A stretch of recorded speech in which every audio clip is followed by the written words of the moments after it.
Now, particularly if you have a pond with very large koi in the pond, it's really important to know how much these animals need to be fed, because they seem like a bottomless pit as far as their capacity to eat. And they're actually able to eat themselves pretty much to death. So when you're looking at a koi, you want to look at the thickness of the head, and then a little bit of a belly is quite good. If your pond's overpopulated, then you want to keep them a little bit lean. If you're wanting them to grow, then letting them have a bit of a belly is good.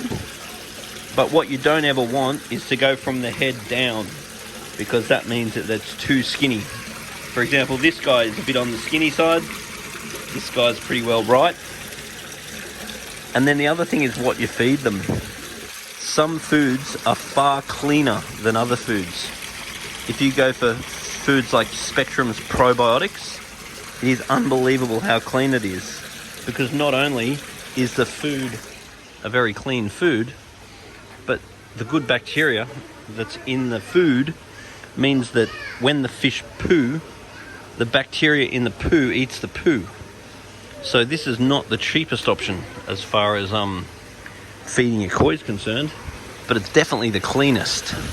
And in general, the higher the quality of your food, the less food you need to feed in order to keep the fish nice and healthy.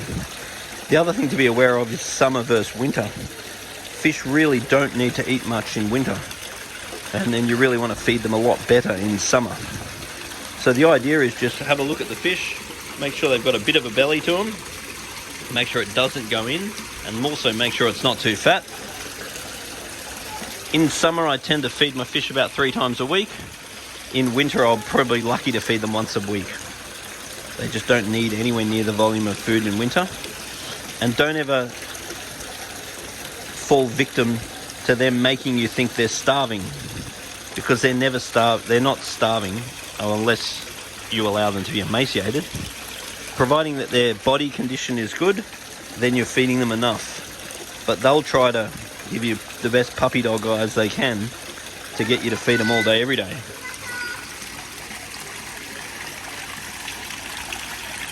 So the quality of the food is the big issue, and then how much you're feeding and how often you're feeding.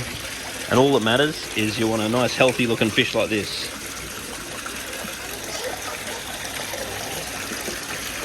And what people tend to do is they tend to allow them to get fat, and then they tend to overcompensate and allow them to get skinny. You really want them right in the middle, and you got to allow time for change. If you slowly increase your food or slowly decrease your food, you need a good month to see any results.